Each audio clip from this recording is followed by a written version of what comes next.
Et Tanguy, tu peux te présenter aussi sur ton parcours, sur ce que vous faites chez Samy. Avec plaisir. Bonjour à tous ravi d'échanger aujourd'hui sur ce sujet important de la stratégie climat d'entreprise.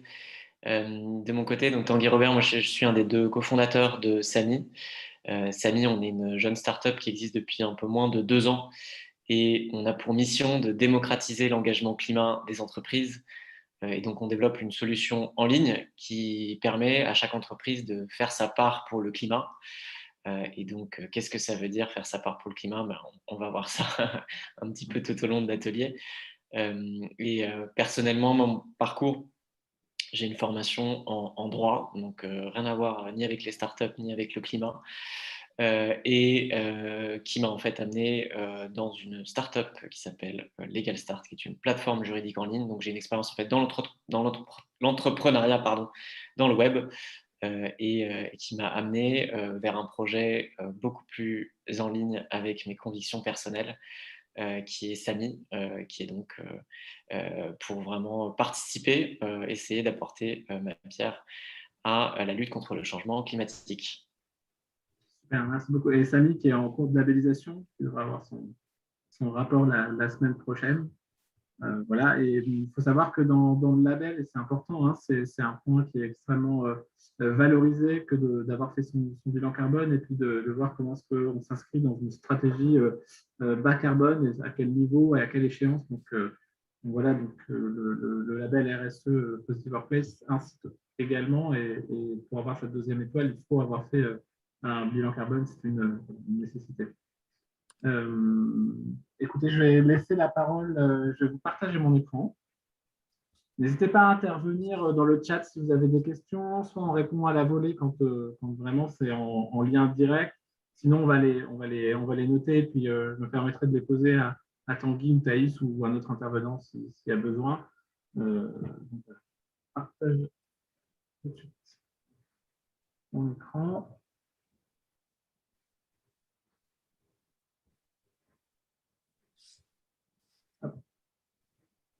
Et donc, on va laisser la parole à Noah, qui est chargé de mission chez Positive Workplace et qui vous fait un bilan de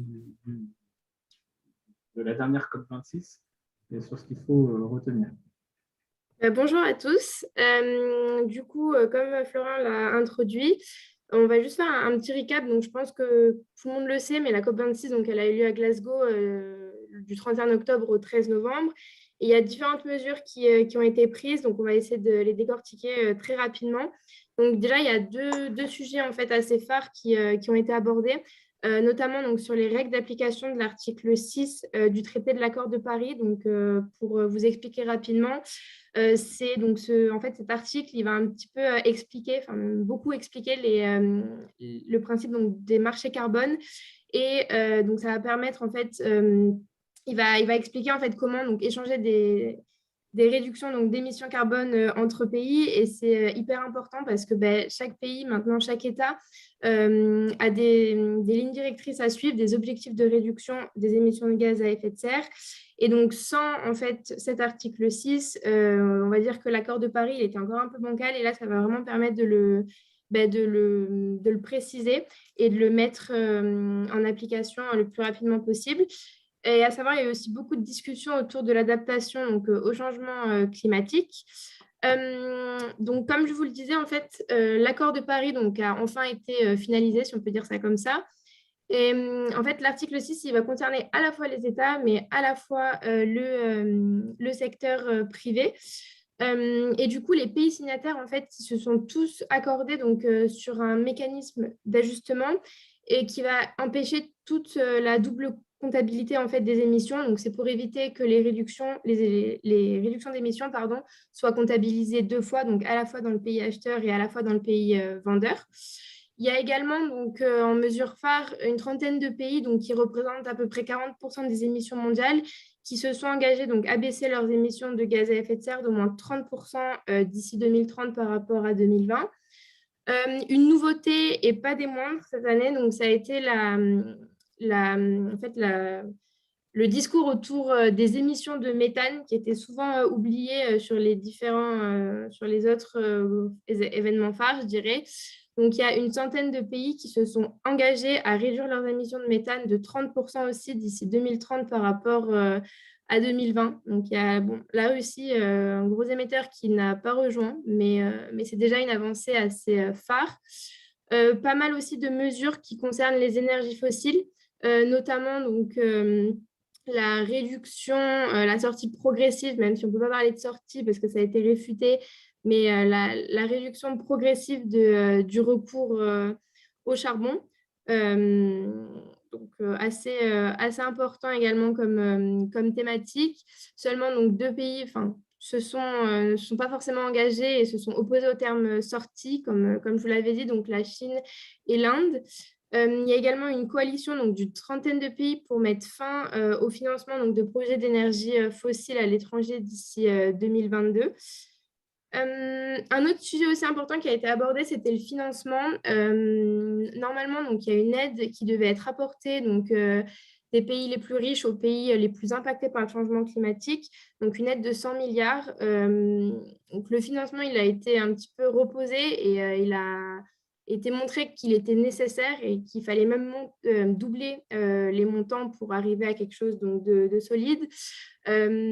Techniquement, tous les pays donc, devraient tenir leurs promesses d'ici 2025. Après, il reste à voir si ça va être fait. Il y a encore eu un petit souci donc, sur le financement des préjudices déjà subis qui a posé problème. La déforestation aussi a été un sujet qui a été abordé. Donc, il y a quasiment 200 pays qui représentent 85% des forêts mondiales qui ont signé une déclaration pour justement lutter contre la déforestation d'ici 2030. Et enfin, deux autres mesures un petit peu moins connues, mais qui nécessitaient d'en parler. Il y a une coalition donc, de pays, de villes, de régions propriétaires de flottes de véhicules ou de plateformes de mobilité partagée qui ont annoncé en fait vouloir accélérer la transition vers 100% de voitures et camionnettes zéro émission. Et enfin, un accord donc, a été conclu, un pacte de coopération plutôt, pour lutter contre le réchauffement climatique donc, entre les États-Unis et la Chine, ce qui est assez étonnant donc, au vu des précédentes relations diplomatiques entre ces deux pays. Donc, pour conclure, je dirais que cette COP, donc, elle a souvent été critiquée. Après, ce qui reste à retenir, c'est qu'il y a quand même des mesures qui ont été prises et peut-être que sans cette COP, aucune mesure n'aurait été prise. Donc, on aurait été aussi dans un cercle vicieux. Donc voilà, après, chacun est à même de faire son avis. C'était un petit résumé pour se rappeler des mesures phares prises durant cette COP. Merci beaucoup, Noah. Alors, Tanguy nous a préparé un Oui, justement, bonjour à tout le monde. Florian, on va garder un timing et parler de choses plus pertinentes. On va zapper on est d'accord avec Tanguy par texto, on va zapper la phase de quiz. Peut-être juste, bon, maintenant c'est fait. On va peut-être plus présenter, laisser la parole justement à Thaïs sur finalement pourquoi on en est là hein, et pourquoi c'est important. Ok, désolée pour le quiz, mais je suis sûre que vous aviez tous les réponses de toute façon. C'était des questions faciles. Vous l'aurez. Il faudra le voir en mode ralenti alors. Hein. C'est ça. On voulait commencer quand même par dire quelques mots sur les causes du changement climatique. Donc, je pense que vous avez tous entendu parler du dérèglement climatique et en fait de tous les effets qui sont listés plutôt à droite de cette slide, dont on vit de temps en temps des épisodes de météo extrême, etc. La liste, je ne vais pas vous faire la liste sur les effets, mais je pense que vous avez tous en tête les effets et parfois on oublie un peu de se poser la question, mais en fait on sait qu'il y a un problème avec trop d'émissions de gaz à effet de serre, mais comment on en est arrivé là? Et donc je vais plutôt me concentrer sur la partie gauche de la slide. Donc 100%, ça c'est la part du réchauffement climatique qui est due aux activités humaines. Et ça c'est un fait qui est aujourd'hui établi sans équivoque. Il y a un consensus scientifique extrêmement large sur le sujet et qui a été encore confirmé par le dernier rapport du GIEC qui est sorti cet été. Et quelles sont les causes en fait de ce changement climatique? Ces causes, c'est qu'il y a trop de gaz à effet de serre. Donc, on a tendance à parler des émissions carbone. En fait, c'est un peu un abus de langage. C'est des émissions de carbone équivalent. Et derrière carbone équivalent, il y a aussi d'autres types de gaz à effet de serre, donc dioxyde de carbone, bien sûr, méthane, protoxyde d'azote. Et qu'est-ce qui émet en fait des gaz à effet de serre? En fait, c'est ce que vous voyez tout à gauche. Il y a trois grandes causes, trois grandes familles de causes. La déforestation, en fait, c'est pas vraiment que ça émet du CO2 de déforester, mais c'est juste qu'en coupant des arbres, en fait, on se prive de puits de carbone parce que les arbres ont la capacité de capter et de stocker du carbone. La seconde grande cause, c'est les énergies fossiles. Et là, c'est parce qu'en fait, quand on va chercher des énergies fossiles, donc du pétrole, du gaz et toute autre forme d'énergie fossile, et après, quand on les utilise, c'est-à-dire leur combustion, leur transformation, là, ça émet énormément de gaz à effet de serre. Et la troisième cause, c'est l'agriculture. L'agriculture pour plusieurs raisons, des raisons un peu d'ordre mécanique, donc l'élevage, l'utilisation d'engrais qui génèrent du méthane en fait, et aussi le fait que l'agriculture elle-même alimente une forme de déforestation. C'est très important de garder ces trois grandes causes principales à l'esprit parce que très souvent, quand vous allez entendre parler du fait que tel ou tel segment de l'économie représente X% d'émissions, je prends souvent l'exemple de la fashion parce qu'on entend dire, et c'est vrai, l'industrie de la mode représente à peu près, ça dépend des chiffres, entre 10 et 12% des émissions carbone. En fait, c'est pas, quand on regarde en détail, c'est plutôt les énergies fossiles qu'on met dans les machines pour créer les vêtements qui génère 10 à 12% des émissions de CO2. Donc, en fait, on en revient toujours quand on décortique à l'une de ces trois grandes causes. Et en Europe, on est principalement concerné par les énergies fossiles et l'agriculture. On ne déforeste plus trop en Europe, fort heureusement. Thaïs, je prends 2 secondes, petite interlude. Je vous conseille, je ne sais pas si on voit ma caméra là, je vous conseille un truc très sympa. Je ne sais pas si toi tu l'as. Ah bah oui, le monde sans fin, bien sûr. Ouais, le monde sans fin de notre ami Jean Covici qui aborde ce sujet avec pas mal d'humour aussi, mais qui sont très bien faits, très bien résumés. Et c'est un bon cadeau pour Noël, hein, pour formation. Voilà, moi, c'est ce que je vais offrir à mon père en espérant le faire changer d'avis sur ce sujet-là. Ouais. Donc le message, c'est tout par-delà. Et nous, autres Européens, il faut vraiment qu'on travaille sur la partie énergie fossile et la partie agricole. Pour le coup, la partie déforestation, on ne fait pas partie des zones géographiques les plus concernées. Je ne dirais pas la même chose si on était au Brésil. Et on peut ajouter qu'il y a le sujet quand même, pour nous les Européens, de la déforestation importée, et donc qui pose Importée, la question des chaînes de valeur de nos industries. Absolument. Alors du coup, là, on va rentrer un peu plus concrètement, si vous voulez bien, dans le sujet de la stratégie climat d'entreprise. Du coup, je vais peut-être laisser la main. Qu'est-ce qui veut prendre la main sur ce slide-là? Je vais juste dire 2 mots sur cette slide. Il faut juste retenir les 3 idées les plus importantes. L'objectif, en fait, c'est de maintenir le réchauffement climatique à plus de degrés. Ça, c'est les accords de Paris. Mais en réalité, il faut vraiment viser les plus 1,5 degrés. Il y a 2 notions hyper importantes à retenir. C'est que chaque millième de degré compte et chaque tonne émise compte. En fait, le CO2, il y a un pouvoir de stagnation. Je ne vais pas rentrer dans les détails physiques, mais c'est vraiment important de retenir ça. Donc, le but, c'est de réduire au maximum et vraiment viser plutôt 1,5 que 2 parce qu'à 2 degrés, les effets sont déjà vraiment importants.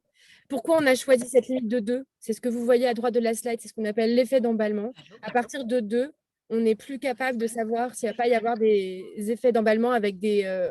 en fait, c'est un effet multiplicateur des effets négatifs. Je suis en réunion, mais je suis en atelier, donc c'est pas grave. Julie, tu peux couper ton micro. Il y a une personne qui n'est pas en mute. Désolé, c'est Julie qui s'est affichée, mais c'est pas grave. Merci.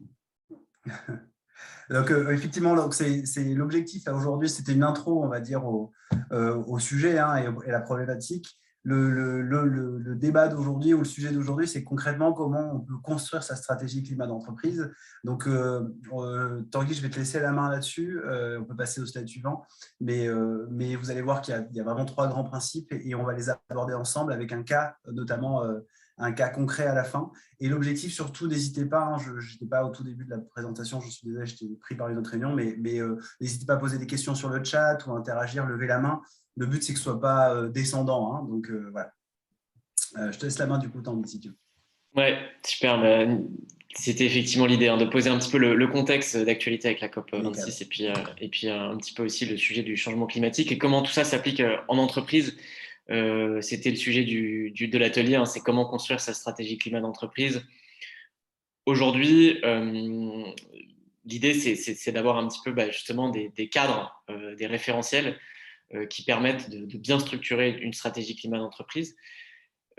C'est quelque chose qui est assez neuf, assez récent. Au final, pendant pas mal d'années, sur vraiment le cadre global, il y a eu beaucoup de choses qui se sont faites un petit peu entreprise par entreprise, où on a vu des annonces qui se sont multipliées sur des stratégies climat d'entreprise, sur neutralité carbone, sur net zéro, sans qu'il y ait vraiment de cadre derrière, ce qui fait que quand une entreprise annonçait je serai net zéro en 2030, 2040, 2050, impossible de savoir concrètement à quoi ça faisait référence, parce que justement, en l'absence d'un cadre un petit peu qui vient définir très concrètement c'est quoi le niveau de réduction d'émissions, c'est quoi un petit peu la roadmap par rapport à ces objectifs et par rapport à cette stratégie climat. Et aussi, la question qui se pose quand on construit une stratégie climat, c'est qu'est-ce que je peux faire. Il y a un référentiel qui a vraiment on en a pas mal parlé et qui est très bien construit. C'est celui de droite que vous voyez qui s'appelle Net Zero Initiative, qui a été construit donc, par le cabinet Carbone 4, qui est un peu le cabinet de référence sur la stratégie climat d'entreprise, du fameux Jean-Marc Jancovici, justement. Avec et tout part de lui, le bilan carbone aussi, d'ailleurs, on y reviendra. Et donc, en fait, ce référentiel, c'est très intéressant parce que, d'une part, ce qu'il dit, c'est que voilà, il y a les différents piliers de la stratégie climat d'entreprise, la réduction des émissions, de ses propres émissions, mais aussi la réduction des émissions des autres. Et donc, ça, en fait, on va y revenir, ça ouvre d'autres champs possibles dans l'action, dans le plan d'action climat d'une entreprise. Je peux réduire au sein de ma chaîne de valeur ou en dehors aussi, auprès de mes fournisseurs. Et puis, il y a la notion d'augmenter les puits de carbone, et là qui fait référence en fait, au financement de projets en général, sauf à ce qu'en tant qu'entreprise, on détienne des forêts et que là, on peut, dans sa propre chaîne de valeur, agir dessus. Mais donc ça, c'est plutôt en général en dehors de sa chaîne de valeur qu'on va pouvoir agir. Donc ça, c'est un référentiel qui est très récent, tout ça quand même est en structuration, ça a 1 an, 2 ans. Et à l'international, donc là, c'est encore plus récent puisque ça date d'il y a 2 semaines, il y a ce qu'on appelle le Science Based Target Initiative. Donc c'est un institut, un organisme international privé qui dépend un petit peu en gros d'un organisme de l'ONU et du CDP, Carbon Disclosure Project. Donc, on va épargner tous les acronymes, mais donc en gros ça c'est un organisme international qui va et qui en fait qui a construit aussi un référentiel qui s'appelle le Net Zero Standard, et qui définit justement comment construire une stratégie climat d'entreprise pour atteindre le net zéro. Alors, le net zéro collectif, la neutralité carbone au niveau mondial, donc qui est autant d'émissions que d'absorption de CO2. Ça, c'est côté Net Zero Initiative qui vise en fait une neutralité carbone vraiment au niveau mondial. Donc, c'est comment en tant qu'entreprise, je contribue à cette neutralité carbone mondiale. SBTI a un aspect un peu plus individualiste où en fait c'est en tant qu'entreprise je peux aussi atteindre le net zéro. Voilà, donc il y a ces petites différences entre ces deux référentiels, mais donc ça c'est le référentiel international qui a quand même fait plus de bruit que Net Zero Initiative, qui est une initiative française qui essaye un petit peu de s'exporter à l'international, mais un petit peu moins, et donc qui a défini un petit peu ce référentiel, donc combien je réduis, et donc en mettant vraiment l'accent sur la réduction, avec des objectifs de réduction très forts, donc avec des objectifs à 2030, 2050 pour les entreprises, 2050 jusqu'à 90 à 95% de réduction des émissions. C'est ce que veut le Net Zero Standard du SBTI, donc quelque chose de très ambitieux. Et avec ensuite un peu une feuille de route pour comment imbriquer derrière la compensation carbone là-dedans. Donc, peut-être sur la slide d'après, justement, on peut rentrer un peu plus dans le détail sur ces différents éléments. Notre référentiel chez Samy, en fait, on s'inspire à quasi 100% du Net Zero Initiative de Carbone 4. On a ajouté une petite brique de sensibilisation qui nous paraît aussi important dans l'action climat d'entreprise. Donc voilà, c'est ce que vous voyez là. Donc je réduis mes émissions, c'est vraiment dans ma chaîne de valeur. Je vais mettre en place des actions qui permettent de réduire les émissions sur les déplacements, sur les achats de matières premières, sur tout un tas toutes les postes d'émissions du bilan carbone. Je réduis les émissions des autres, donc ça peut être soit dans ma chaîne de valeur, où en fait, je vais agir sur les émissions de mes fournisseurs, et donc ça va me permettre d'agir aussi pour le climat. Ça peut être aussi en finançant des projets, par exemple en finançant des projets d'énergie renouvelable, on y reviendra un peu plus tard. Et puis j'augmente les puits de carbone, en général ça c'est hors de ma chaîne de valeur, où je vais financer des projets qui permettent soit de séquestrer du carbone, par exemple en plantant, en reforestant des arbres, des forêts, mais aussi des haies chez des agriculteurs. Ça peut être aussi éviter que des forêts soient coupées en Amazonie. Donc ça permet tout ça d'augmenter les puits de carbone. Il y a différents types de projets. Et sensibiliser aux enjeux climat, ça peut être en fait concrètement dans ma chaîne de valeur, qu'est-ce que je peux faire auprès de mes clients pour pas forcément réduire les émissions de manière directe ou indirecte, mais déjà sensibiliser. Ça, c'est aussi une action qu'on peut mettre en place, qui a de l'impact, beaucoup plus indirect, impossible à mesurer, et donc c'est en tant qu'entreprise, moi, qu'est-ce que je peux faire pour parler à mes clients de ce sujet, parler à mes collaborateurs de ce sujet. Donc voilà, on pourra prendre un exactement petit peu ce qu'on est en train de faire aujourd'hui. Exactement ce qu'on est en train de faire aujourd'hui, exactement. Il y a quelques exemples intéressants qu'on pourra, qui arrivent juste après, justement, sur la sensibilisation. Et donc, en pratique, comment on applique un petit peu ces référentiels de stratégie climat d'entreprise pour vraiment le mettre d'un point de vue pratique côté entreprise, c'est ces 3 grandes étapes. La mesure de l'empreinte carbone. Donc, il faut partir de là pour ensuite savoir de combien réduire et quels sont les objectifs à définir. Là-dessus, c'est mesurer les émissions de gaz à effet de serre induites par l'activité. C'est une première étape très importante.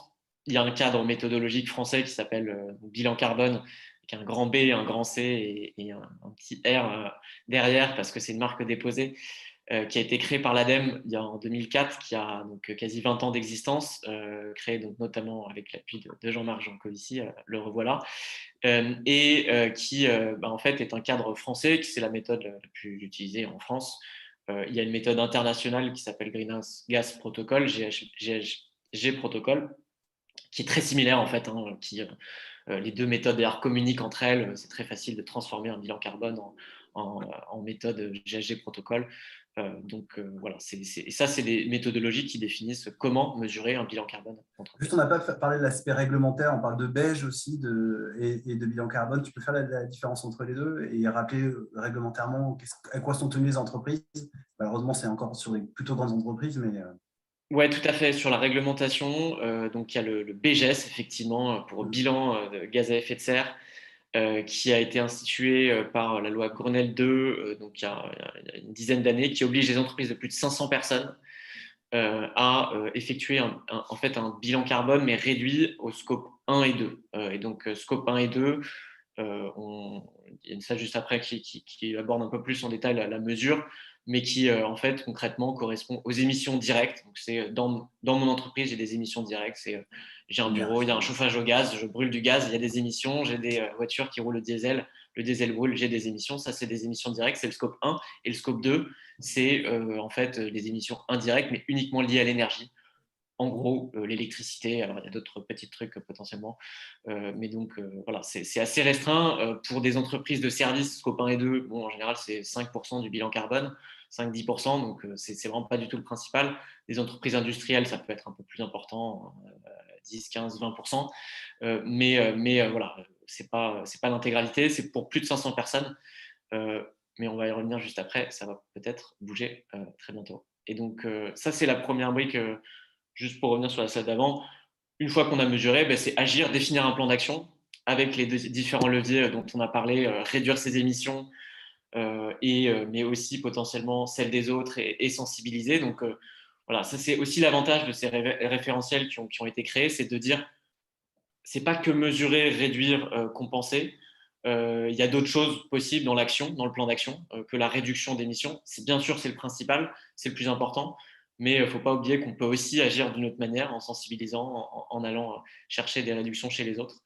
Voilà, et donc le plan d'action, il y a des cadres méthodologiques là aussi pour, définir des objectifs.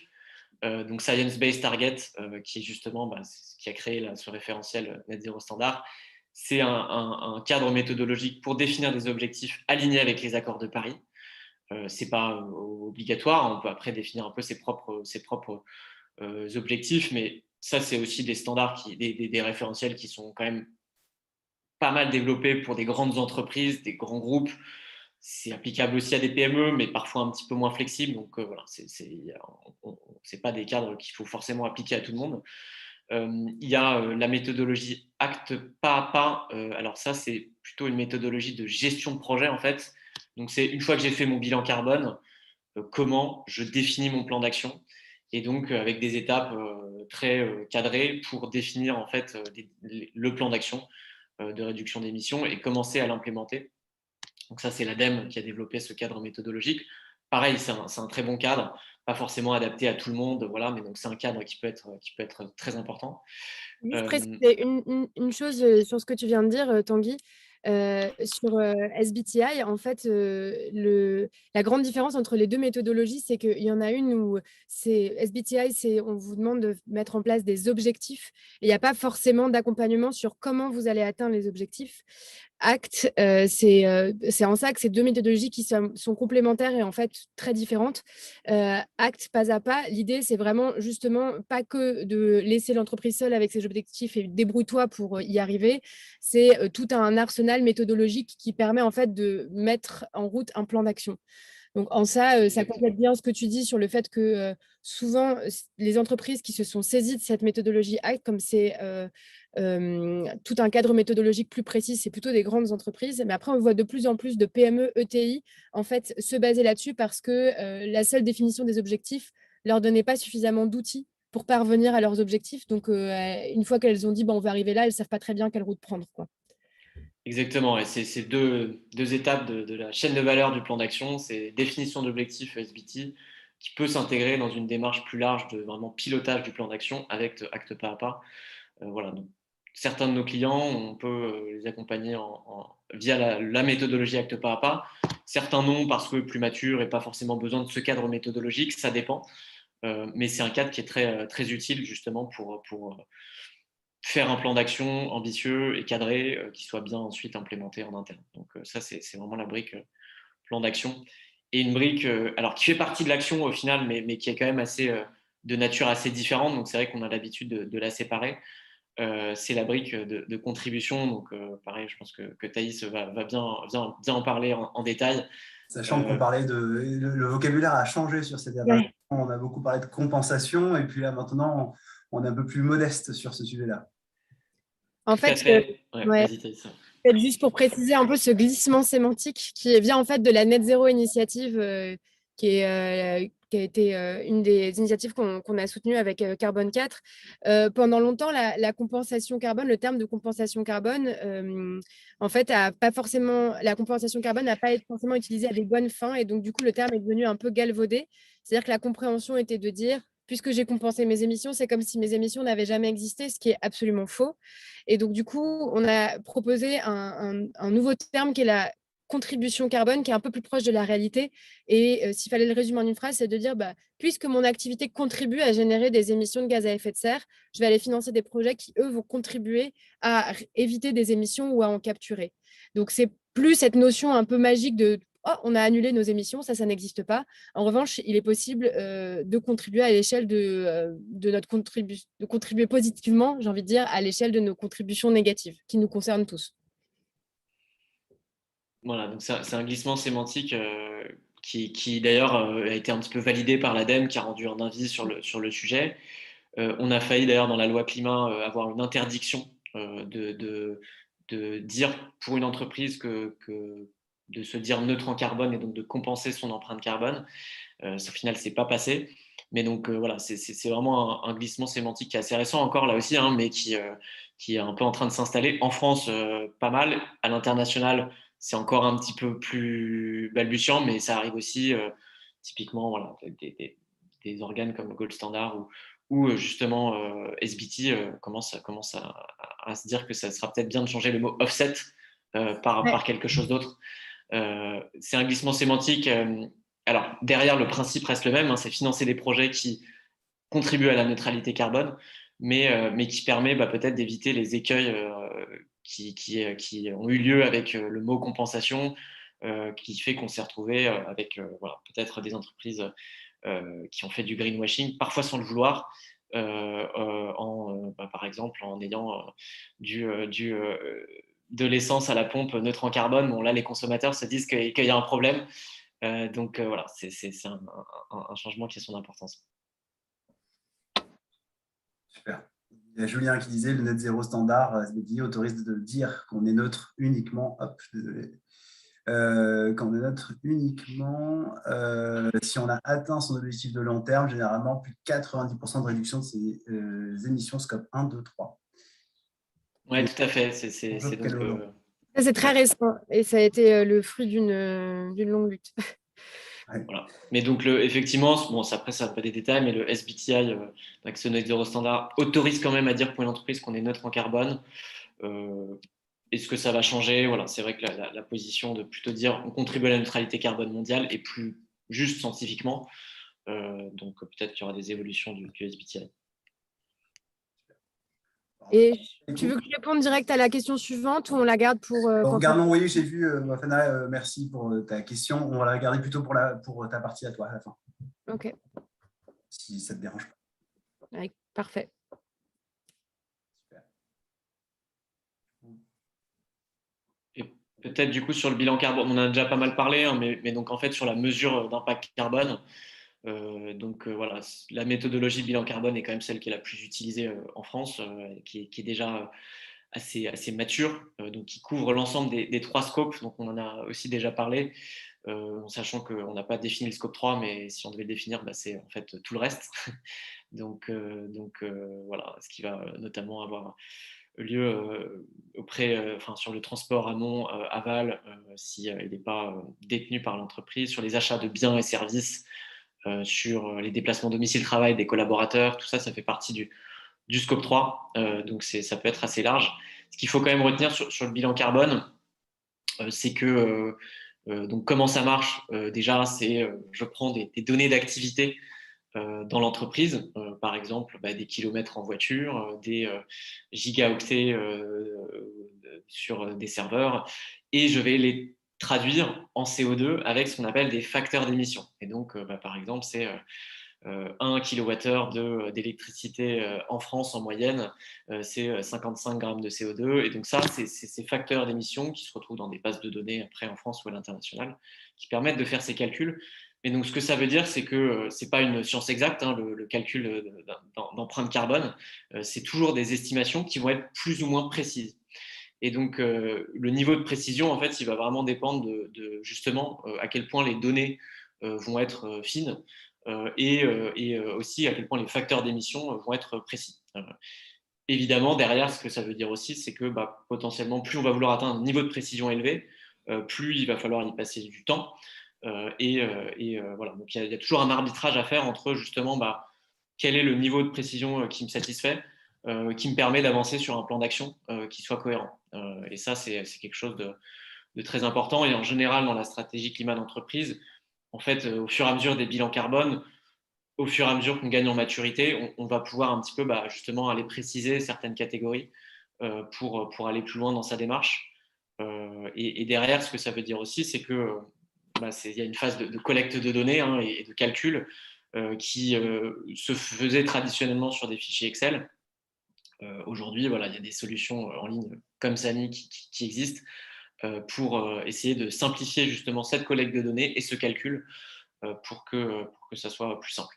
Oui, je me permets d'intervenir parce que nous, en tant que label, on voit beaucoup de bilans carbone passés et on peut en analyser un certain nombre. On peut juste nous préconiser aux personnes qui sont présentes dans cette réunion et même autour de vous de plutôt passer par des solutions comme Sani. Alors, on n'a pas forcément d'intérêt en commun, mais le but surtout, c'est de pouvoir avoir un point, on va dire, de mesures qui soient continues, avec des outils qui soient semblables. Problématique qu'on a vu quand c'était des consultants qui le faisaient ou quand c'était fait même en interne, c'est que finalement, d'une année sur l'autre, soit le consultant n'est plus là, soit les personnes qui étaient en interne étaient là, et donc reprendre le sujet ne permettait pas forcément de garantir une continuité dans cette démarche et donc dans l'analyse et le suivi. Donc, on préconise vraiment de passer par ces outils qui existent aujourd'hui, qui facilitent l'accès au bilan carbone, qui sont aussi très peu chers. Tu peux donner un ordre d'idée, Sally, pour un bilan carbone dans les grandes lignes, hein, pour une entreprise, je ne sais pas, d'une cinquantaine de personnes, combien ça coûte aujourd'hui, d'ordre d'idée, pour une entreprise peut-être de service? Alors, pour une entreprise, donc nos tarifs, en fait, hein, c'est donc un accès à la solution par taille d'entreprise et par secteur. Pour une entreprise de service, entre 0 et 50 personnes, ça commence à environ 1 000 € par an. Voilà, on est sur des coûts, vous imaginez, quand vous avez des consultants jeunes qui travaillent dessus, ils sont payés évidemment à la journée ou au forfait, mais on est sur des coûts qui sont plus importants. Là, l'intérêt surtout, c'est d'avoir vraiment une continuité et nous, ça nous permet aussi de suivre ça et de voir la progression dans le temps. Voilà, donc on parle souvent de puissance du digital, on peut quand même mettre le point dessus. Voilà. Je veux juste préciser ça. Et donc, très rapidement, sur la mesure d'impact, ce qui est intéressant aussi, justement, avec ces nouveaux référentiels et pour avoir une démarche un peu plus ambitieuse, c'est qu'on peut aussi regarder ce qu'on permet d'éviter comme émission. Et donc, ça, c'est une métrique qu'on va vouloir faire plutôt augmenter que baisser. C'est plutôt applicable à des entreprises à impact, en fait, hein, qui ont un impact environnemental positif, qui permet de réduire les émissions. Donc là, j'ai mis quelques logos, pour exemple, justement, en fait, pour des entreprises qui ont vraiment au cœur de leur business model un service qui permet ou un produit qui permet de réduire les émissions, c'est de le mesurer et d'essayer de maximiser ça. Donc, EFI, c'est de la rénovation énergétique. Donc, en fait, eux, leur cœur de métier, c'est d'aider des particuliers à réduire les émissions liées au chauffage. Too Good To Go, vous connaissez probablement. Voilà, Clario Lighting, c'est des LED. Donc, en fait, ils remplacent des systèmes de luminaires. Et bon, là. Donc, ça, c'est important aussi d'avoir ça en tête dans sa comptabilité carbone. C'est que potentiellement, si on a un service qui permet de réduire des émissions, c'est de le mesurer pour avoir cette comptabilité un peu double. Est-ce que tu peux un petit focus rapide sur la notion d'intensité carbone, parce que c'est un sujet qui est quand même important et que finalement peu de personnes connaissent. Tu peux en parler ou pas? Oui, tout à fait. Donc, l'intensité carbone, en fait, donc, par rapport aux métriques qu'on va vouloir suivre, la valeur absolue du bilan carbone peut être une métrique, mais on peut aussi avoir des valeurs relatives. Donc, l'intensité carbone économique, ça va être par rapport à son chiffre d'affaires. Par exemple, pour 1 000 € de chiffre d'affaires, combien j'émets de kilos de CO2. Et ça, c'est une métrique qui sera parfois plus adaptée à certains types d'entreprises. Et donc, d'ailleurs, c'est une des limites du cadre SBTi, c'est que, pas tout le temps, mais c'est beaucoup valeur absolue. Donc, il faut réduire de temps, alors que pour certaines entreprises qui sont en pleine forte croissance, comment on définit des bons objectifs, au moins à court terme, plutôt en général en valeur relative. Et puis, pour des entreprises vertueuses, justement, et ça, c'est la grosse limite des cadres existants, c'est en fait quand je suis une entreprise qui fait des vélos pour contribuer à la neutralité carbone, est-ce qu'il ne faut pas que justement mon chiffre d'affaires augmente très fortement et donc réduire en valeur absolue mes émissions, c'est peut-être pas la bonne métrique. Donc voilà, c'est plutôt l'intensité carbone là qui sera intéressante à regarder. Je vais juste préciser 2 choses sur ce que tu as dit, Tanguy. La première, c'est sur la mesure des émissions évitées. Quand tu parles de comptabilité double, c'est quand même important de comprendre qu'on ne peut pas faire l'un moins l'autre. C'est-à-dire qu'on ne peut pas dire mon bilan carbone est de temps, mais j'estime que mon activité a évité tant d'émissions. Du coup, mon bilan carbone est neutre. Ça, c'est vraiment un écueil à éviter, un écueil méthodologique à éviter. Je dis parce que ce n'est pas forcément évident. C'est le premier point. Et le second point que tu as dit, dont tu as parlé sur l'intensité carbone, c'est effectivement un outil qui est très utile pour justement des boîtes qui sont en pleine croissance ou des boîtes à impact. Cela étant dit, c'est quand même quelque chose qu'il faut manier avec un peu de discernement parce que le problème des émissions au niveau global, il est en valeur absolue. C'est-à-dire que si le PIB mondial augmente de 7% et que les émissions auront augmenté que de 2%, on aura toujours un problème plus grave.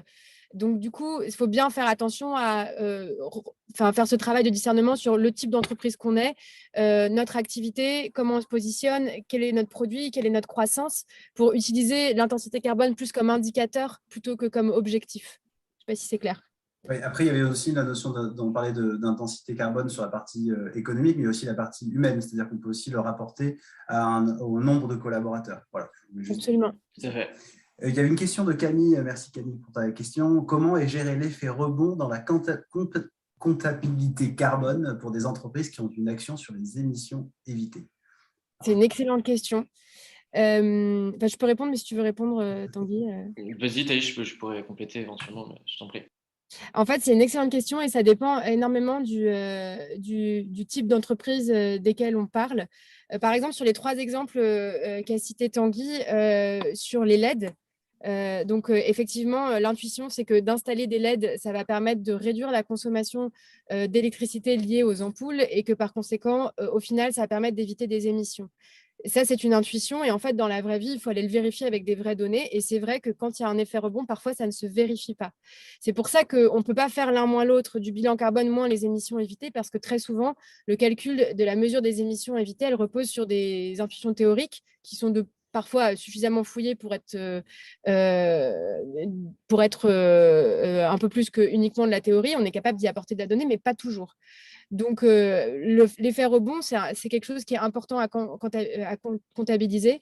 Et donc, tout ce qui va faire la différence, c'est sur la qualité de la donnée. Donc, il y a une différence entre dire on estime que parce que une ampoule à LED permet de 20% de moins de consommation d'électricité. Donc, on part du principe que ces 20%, ils sont acquis. Ou, en fait, on va vérifier sur les sites où on a installé nos ampoules pour voir s'il y avait effectivement ces émissions évitées. Je ne sais pas si ça répond à la question. On va avancer si possible parce que le temps file. On peut peut-être passer à la suite et peut-être être un peu plus… Là-dessus, on a déjà pas mal parlé. Je pense qu'on peut enchaîner. Ouais. Du coup, j'enchaîne sur la partie compensation carbone et comment l'intégrer dans la stratégie globale. Donc, vous l'avez compris, les 3 grandes étapes, mesurer, réduire, contribuer. Ou mesurer, agir, contribuer, si je reprends le wording de Samy. Présenté par Tanguy. J'ai repris sur cette slide, en fait, ce que vous voyez à droite, c'est un graphe qui vient de SBT. Et l'idée, c'est de comprendre comment est-ce qu'on intègre la compensation carbone volontaire dans sa stratégie. Ce que vous voyez en jaune, c'est une entreprise qui s'est dit, année 1, je fais mon bilan carbone et puis je fais un plan de réduction d'émissions. Et donc, au fur et à mesure de l'année 1, 2, 3, 4, 5, 6, 7, en jaune, c'est mes émissions qui sont réduites, qui se réduisent. Il y a des choses qui sont faciles à faire, il y a des choses qui sont plus longues à faire et des choses que vous n'arrivez jamais à réussir. Excuse-moi, Thaïs, je me permets de te couper parce qu'on est passé assez vite sur un sujet quand même principal qui est concrètement comment réduire. Parce que là, concrètement, on voit des beaux graphiques avec année 1, il n'y a pas d'ordonnée, mais voilà, on voit qu'il y a un bilan et que ça réduit. Pour arriver en année 8 à là où ils en sont, c'est sport. Hein. Ouais, c'est très sport. Et en fait, très, très sport. Donc, en fait, est-ce que vous avez je pense que là, je m'adresse à tous les deux, des actions concrètes? L'isolation des bâtiments en fait partie, mais est-ce que vous pourrez nous lister concrètement, moi, en tant qu'entreprise, comment je m'y prends pour passer de l'année 1 à l'année 8? Alors, en fait, c'est très difficile de répondre à ta question en tant qu'entreprise. Ça va être extrêmement variable en fonction de l'entreprise, si c'est une entreprise de service, la taille de l'entreprise, son activité. Et globalement, c'est le bilan carbone qui va te donner des débuts de réponse parce que c'est là où tu vas avoir tes postes d'émissions principaux. Est-ce que vous pourriez essayer de donner des idées, même si c'est un peu dans tous les sens, mais qu'on s'inspire un peu aussi de ce que vous voyez autour de vous, de ce que vous préconisez chez vos clients? Alors, nous… Peut-être… Ouais, vas-y, je t'en prie. Vas-y, je le dis juste en 2 mots et tu compléteras, Tanguy. Si on prend le même exemple d'une boîte de service d'une 50aine de personnes, elle, 90%, voire plus de ses émissions, ça va venir de ses fournisseurs, en fait, de ce qu'on appelle son scope 3. Donc, son action principale, ça va être de regarder dans les postes quels sont les fournisseurs les plus importants et est-ce qu'il faut changer de fournisseur ou est-ce qu'il faut réussir à convaincre ses fournisseurs d'aller sur d'autres pratiques. Je prends un exemple hyper concret. Vous êtes une marketplace, 90% de votre poste d'émission, ça va être la livraison.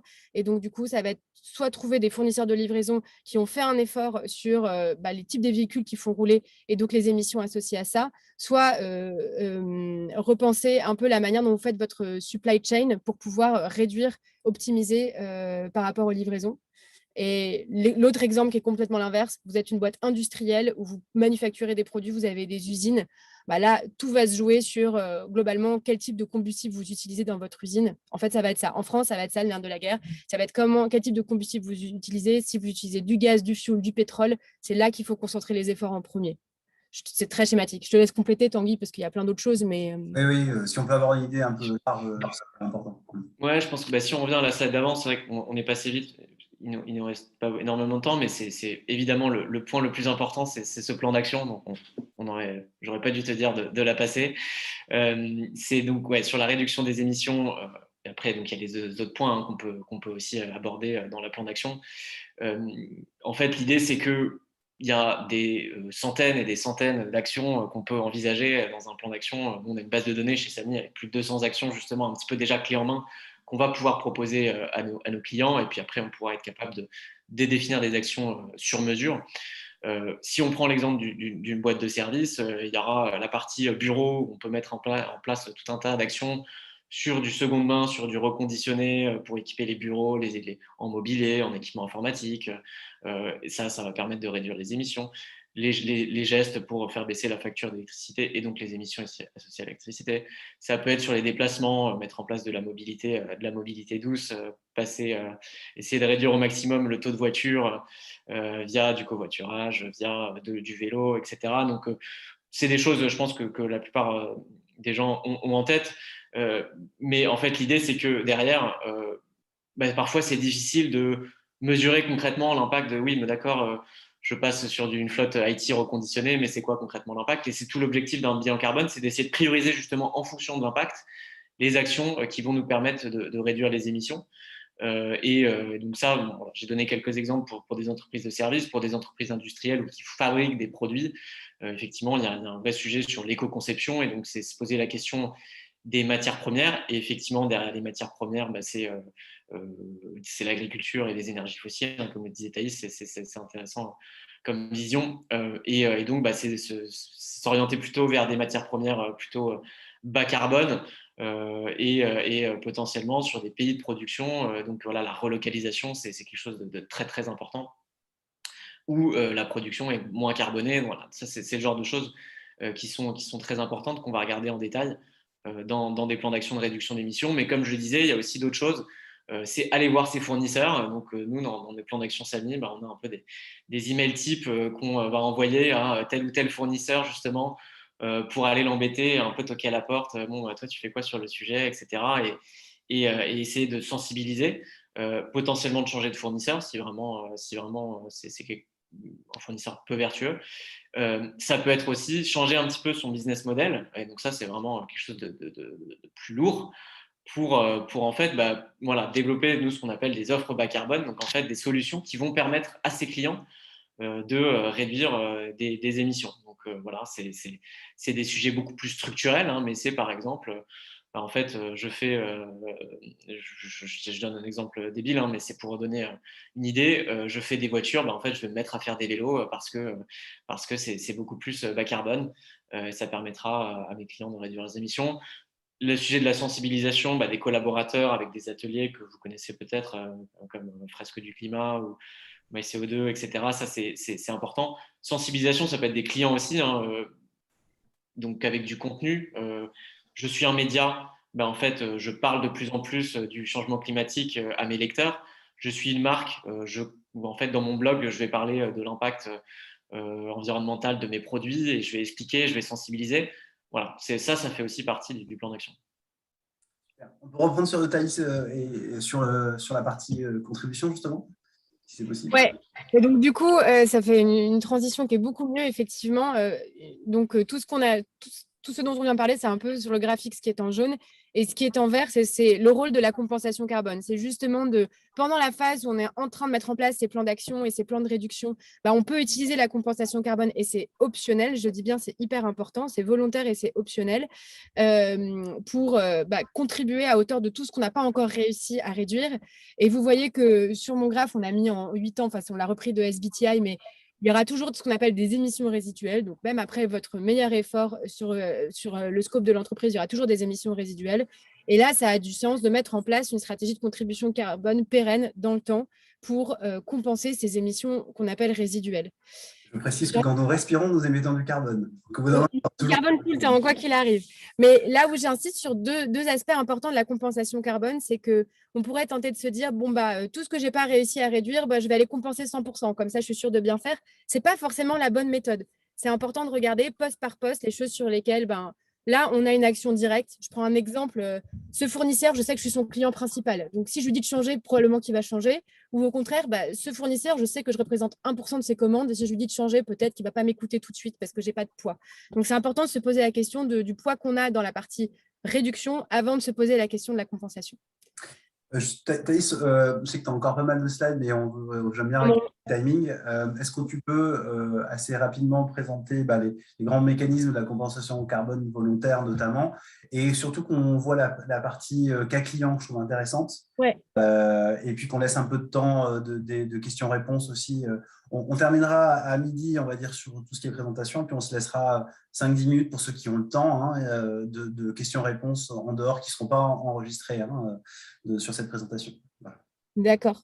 Très bien. Je vais du coup sur le mécanisme de compensation carbone volontaire. En intro, Noah a parlé de l'article 6. Donc, l'article 6, en fait, ça parle de compensation carbone réglementaire. Donc, c'est entre les États. Ce n'est pas du tout ce dont on parle aujourd'hui. Donc, les États se sont dotés ça fait 20 ans d'un mécanisme réglementaire qui concerne les États et quelques grosses entreprises. L'écrasante majorité des entreprises et des particuliers ne sont pas concernés par ça. Et donc, il y a un autre marché qui s'est créé qui s'appelle celui de la compensation carbone volontaire. Le principe, je l'ai un peu expliqué. Puisque j'ai émis d'un côté, je vais aller financer des projets qui permettent d'éviter ou de séquestrer du carbone. C'est ce que vous voyez sur ce graphique-là que nous, on a repris et étoffé pour comprendre bien de quoi il s'agit quand on parle de compensation carbone volontaire. Ce que vous voyez, ces termes un peu barbares de mesurabilité, additionnalité, unicité, les trois premiers, en tout cas, c'est un set de critères qui sont super importants pour vérifier que en fait, la compensation carbone, elle est légitime. Et par légitime, on entend elle permet bien de faire ce qu'elle promet de faire, c'est-à-dire d'éviter du carbone ou d'en capturer. Donc, mesurer, ça vous comprenez, c'est facile. Il faut mesurer que le carbone ait bien été évité ou capturé. Additionnalité, c'est un concept un peu plus flou qui est de dire sans mon financement, en fait, mon financement va servir à faire en sorte qu'il y ait de plus en plus de projets qui permettent de réduire ou de capturer du carbone. Très, très compliqué à démontrer, celui-là. L'unicité, le troisième critère, c'est de dire une tonne de CO2 évitée ou une tonne de CO2 capturée, ça fait un crédit carbone. Il n'a été vendu qu'une fois à une seule personne et on ne peut pas le revendre. Et nous, il y a un quatrième critère qu'on a inclus chez Inuc qui est très propre à notre activité, mais qui ne fait pas partie de la grande nomenclature il y a un consensus international sur les trois premiers. C'est le côté local et inclusif.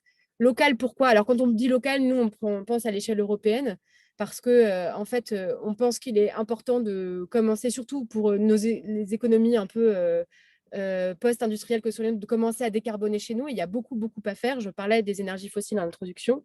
Et aussi sur la partie inclusive, parce que tous les projets ne se valent pas. Et aujourd'hui, les principaux projets qui ont besoin du financement issu de la compensation carbone, c'est souvent des petits et moyens projets qui sont portés par des porteurs de projets indépendants, je le dis de manière un peu directe, mais qui galèrent et qui ont vraiment besoin de ce financement additionnel pour pouvoir développer leur activité.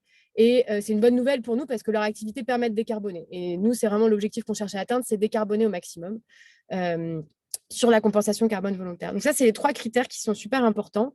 Je rajoute 2 mots. Le premier, c'est que la mesurabilité, mesurer, c'est simple à dire, c'est moins simple à faire. Il y a des projets qui sont plus ou moins simples à mesurer. Des projets d'énergie renouvelable, c'est assez facile à mesurer. On connaît bien les technologies, on a des compteurs qui permettent de suivre dans le temps comment fonctionnent les projets. C'est beaucoup plus compliqué quand on parle d'un projet forestier ou d'un projet agricole. Un projet forestier parce que les temporalités sont extrêmement longues. Quand on vous dit qu'on a planté un arbre, en fait, pour qu'il commence à capturer du carbone, il faut attendre au moins 15 ans. Et pour qu'en fait, il capte son max de potentiel de carbone, c'est sur des temporalités beaucoup plus longues, très compliquées à vérifier. Et aussi, il peut relâcher son carbone à tout moment s'il brûle. Donc, c'est beaucoup plus compliqué à mesurer la mesurabilité à permanence sur des projets qu'on appelle vivants. Ça ne veut pas dire qu'il ne faut pas les faire, mais ça veut juste dire qu'il faut avoir ça en tête que la mesurabilité va être plus compliquée sur ce type de projet. Et aussi d'insetting, c'est un terme un peu, je ne sais pas si vous connaissez probablement le sujet. Ah oui, bien sûr. L'insetting, en fait, c'est encore une autre notion. C'est de dire, en fait, je vais faire des projets, je vais aller financer des projets qui ont un impact direct sur ma chaîne de valeur. Je prends un exemple. Si vous faites des produits manufacturés en bois, vous pourrez aller financer des projets qui vont permettre de gérer durablement une forêt et s'assurer de sa durée de vie, donc qu'elle capte bien tout le carbone qu'elle a à capter, donc de récupérer en fait le bois de manière responsable. Et donc dans ces cas-là, ce sera un projet d'insetting qui est dans votre chaîne de valeur. Concrètement, vu du prisme de la compensation carbone, offset inset, ce n'est pas très différent. La seule différence, c'est que dans un cas, vous le faites sur votre chaîne de valeur et dans un autre, ça peut être complètement externe à votre chaîne de valeur. Je prends un autre exemple qui peut-être vous parler un peu plus. Attends, on va juste, on avance un peu juste. Est-ce qu'on peut parler plutôt du cas client? Intéressant. Et ça, j'y venais justement, du coup. Tu peux passer. Bah, super. Merci. Désolé de te couper, j'essaie de garder le timing. Bah, du coup, j'enchaîne un peu sur le cas client. Vas-y, Tanguy, peut-être.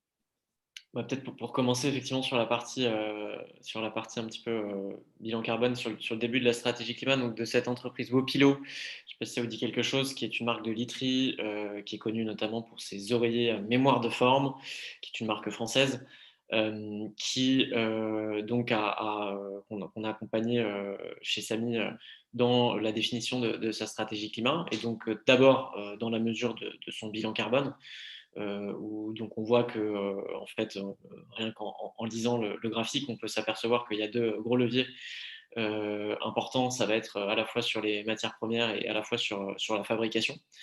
Et donc en termes de plan d'action qui va derrière, donc en fait ça va être sur la partie fabrication, vraiment travailler avec les fournisseurs, les ateliers de confection en France et à l'international, pour s'engager dans une démarche de réduction d'émissions eux aussi. Et donc, que ce soit sur les process de fabrication, sur la fourniture d'électricité, etc. Et ensuite, sur les matières premières, de pouvoir s'orienter vers des matières bas carbone, donc du coton bio plutôt que du coton, ou du polyester recyclé plutôt que du polyester tout court, et potentiellement tenter de lancer des produits sur des matières encore moins carbonées. Je me permets d'intervenir rapidement, Tanguy. C'est une des raisons pour lesquelles, dans notre référentiel de Positive Workplace du label RSE, donc, on a décidé que le bilan carbone soit une des conditions pour obtenir le deuxième niveau chez nous sur 3 niveaux. C'est qu'effectivement, quand on se touche à ces sujets-là, on touche à l'ensemble du cycle de vie d'une entreprise et de son modèle d'affaires. Donc, c'est un point, je dirais, qui est assez important que les gens gardent en tête aujourd'hui, c'est que le sujet d'une notion du carbone touche concrètement le modèle d'affaires de l'entreprise. Et c'est à partir du modèle d'affaires de l'entreprise qu'on peut avoir des actions claires. Effectivement, on parlait d'isolation des bâtiments, etc. C'est nécessaire, mais il faut avant tout réfléchir à la notion d'économie circulaire et de réduction d'évolution de son modèle d'affaires. Je voulais juste une petite précision là-dessus. Oui, tout à fait, tout à fait. Donc, il y avait aussi donc, sur la fabrication, c'est potentiellement, on les aide à identifier des fournisseurs en France sur le secteur textile qui leur permettent de relocaliser une partie de la fabrication. Donc voilà, c'est le genre de choses qu'on va mettre en place dans un plan d'action. Il y a aussi la partie co-conception du site web, parce qu'il y a quand même là, on voit 8% sur le numérique. Et puis donc la partie contribution carbone. Thaïs, je t'en prie. Ouais, et là-dessus, c'est un peu j'en ai à cet exemple-là sur insetting, offsetting. Donc typiquement, sur la partie contribution carbone, Wopilo, ils ont un produit qui est éco-conçu. Donc ils ont déjà fait tout le travail en fait d'essayer de réduire au maximum les émissions liées à ce produit-là, et donc les émissions résiduelles. Ils ont choisi de les compenser et de les compenser avec Inuc. Donc sur un projet qui est un peu en lien avec leur activité, parce que leur petit logo, c'est un mouton, et en l'occurrence, c'est un projet qui est un projet d'agri-énergie, donc un projet où il y a pour installer des panneaux solaires, en fait, on a dépollué des sols. Le fait que ces sols étaient dépollués ont permis à l'agriculteur voisin de venir faire paître ses moutons. Donc en fait, là, c'est gagnant comme projet à plein d'aspects, parce qu'on a des pollutions, on a production d'énergie renouvelable, et on a aussi une agriculture responsable. Biodiversité, agriculture responsable, parce que c'est un petit cheptel et qui du coup peut continuer à vivre en faisant paître ses moutons à côté. Donc c'est typiquement le genre de projet où là c'est complètement en dehors de leur chaîne de valeur, c'est-à-dire que au fond le lien avec leur activité est ténu, mais à la fois ça a énormément de sens dans le fait de compenser leurs émissions résiduelles. Et puis je trouve qu'il y avait le lien avec le mouton qui était assez sympa. Parfait. Merci donc beaucoup à tous les deux, que ce soit Thaïs d'Inuc ou Tanguy de Samy pour cette présentation. On va arrêter l'enregistrement. Et ce que je vous propose, c'est qu'on passe à la phase de questions. N'hésitez pas. Alors, hop.